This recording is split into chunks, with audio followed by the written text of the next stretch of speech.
समझो इनको रिक्वायरमेंट है, आपने इनको पैसा दिया, ठीक है, जो A party to B party transactions होते हैं वो बैंकिंग। इतना क्लियर हो गया जब सबको? बैंक क्या है और बैंकिंग क्या है, इसमें कोई भी डाउट हो तो आप मुझसे पूछ सकते हैं।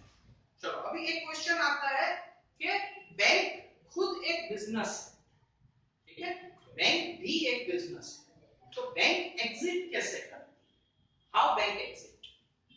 बैंक किस तरीके से एग्जिस्ट करती है इस चीज को? आज जैसे एक बिजनेस है तो समझो पेन बेचने का बिजनेस है, तो मैंने इनको ये पेन बेचा, इन्होंने मुझे 10 रुपया दिया, उसमें से मुझे 2 रुपए का इनकम होता है, तो ठीक है, मुझे 2 रुपए कमाने मिले, मैंने दिन में 50 पेन बेची, मुझे 100 रुपए का बिजनेस मिला, ठीक है, तो मेरा घर चलेगा उस 100 रुपए से, तो मेरा धंधा हुआ 100 रुपए का, मैं ऐसे बोल सकता हूं। बैंक को बिजनेस क्या होता है?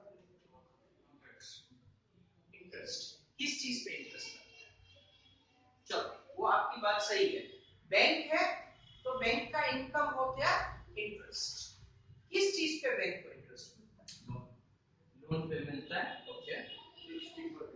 एफडी पे बैंक को इंटरेस्ट कैसे मिलता है बेटा? एफडी जो चीज रहती है फिक्स डिपॉजिट, उस पे आपको इंटरेस्ट मिलता है, बैंक को इंटरेस्ट नहीं मिलता, राइट?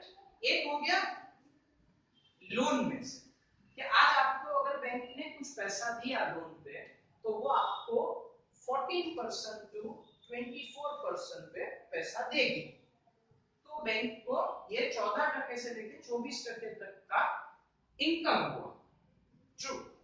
एफडी पे कभी भी बैंक को इंटरेस्ट नहीं मिलता है, बैंक इंटरेस्ट देती है, लेकिन जो एफडी की अमाउंट है, समझो आज आपने 1 लाख रुपए की एफडी कर दी, ठीक है, आपने 1 लाख रुपए की एफडी करवाई, बैंक ने आपको उसके ऊपर आज के टाइम के हिसाब से 7.30% इंटरेस्ट दिया साल का, सालाना बैंक ने आपको 7.30% का इंटरेस्ट दिया, तो बैंक ने आपसे 1 लाख रुपया बोरो किया, ठीक है, बैंक ने आपसे 1 लाख रुपया बोरो किया, कितने परसेंट पे? 7.30 पे। फिर यही 1 लाख रुपया बैंक दूसरे को लोन देगी, कितने परसेंट पे? 14%। तो बैंक ने 60% पे पैसा आपसे लिया और 14% पे पैसा बाजार में दिया, 7% का इंटरेस्ट इनकम सीधा बैंक को हुआ। आज ये 1 लाख रुपए वाले बैंक के पास 100 बंदे हैं, तो बैंक को आपने कितने रुपए दिए? 1 लाख रुपए रोकने वाले 100 बंदे, बैंक को आपने कितने? 1 करोड़, ठीक है, क्यों करोड़? क्योंकि यहाँ पे 5 जीरोस है, यहाँ पे 2 जीरो है, 1 करोड़ में 7 जीरोस होते हैं, तो 1 के पीछे 7 जीरो लग गए, तो 1 करोड़ मिल गया। बैंक को आपने 1 करोड़ दिया, बैंक ने आपको 7.30% इंटरेस्ट दिया, और बैंक ने 14 टू 24% की रेंज में, माने 7 से लेके 14% तक की इनकम में बैंक ने वो 1 करोड़ रुपया मार्केट में डिसबर्स किया लोन के हिसाब से, ठीक है, बैंक को इनकम हो गया। दूसरा इनकम का सोर्स बैंक का क्या है कि आपने ये एफडी रखी है, अभी आपको एफडी में बीच में पैसे की जरूरत है, तो आप इसके ऊपर क्या लोगे? लोन लोगे, ठीक है, तो उसको बोला जाता है ओडी, ओवरड्राफ्ट। हर बैंक का रूल होता है आपके अमाउंट का 85% वो आपको ओडी देते हैं।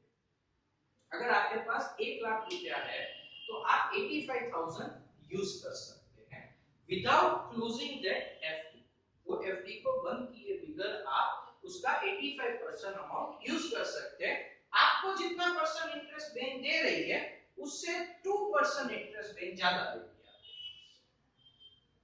मैंने बैंक का क्या हुआ, ये इंटरेस्ट जो आपने बैंक से लिया था वो तो आपसे वापस ले ही ले लिया, प्लस और 2% लिए आपको फैसिलिटी प्रोवाइड करने का, तो बैंक को ये 1 लाख रुपए फ्री में यूज कर, इस तरीके से बैंक एग्जिस्ट ये हो गया लोन्स, ये हो गया एफडीज के ऊपर पैसा देना में ओडी। और बैंक कैसे एग्जिस्ट करती है, और बैंक को कहां से इनकम होता है? बैंक को और इनकम होता है तो जो भी पैसा आप देते हो बैंक को, वो सारा पैसा बैंक लोन में नहीं देती, सारा पैसा बैंक लोन में नहीं देती। बैंक अगर 20% अमाउंट लोन में देती है तो बाकी के जो 80% अमाउंट बचता है वो बैंक इन्वेस्ट करती है। अब इन्वेस्टमेंट में तो समझते हैं, अगर आज आपके पास 5,000 रुपए है और आपने समझो कोई चीज सोना खरीदा 5,000 रुपए का, तो आपने वो सोने में 5,000 रुपए इन्वेस्ट किया, तो वो सोना जब आप 1 साल बाद या 6 महीने बाद उसको बेचोगे तो शायद उस 5,000 का आपको 5,500, तो वो 500 रुपया आपको ज्यादा मिला। इस तरीके से बैंक पूरा पैसा गवर्नमेंट सिक्योरिटीज में और स्टॉक मार्केट में इन्वेस्ट करता है। जब गवर्नमेंट सिक्योरिटीज या स्टॉक मार्केट में पैसा इन्वेस्ट होता है आपका, तो बैंक को उसमें 18% to 35% का प्रॉफिट होता है। इस तरीके से बैंक, ठीक है, इतना क्लियर? इस पे कोई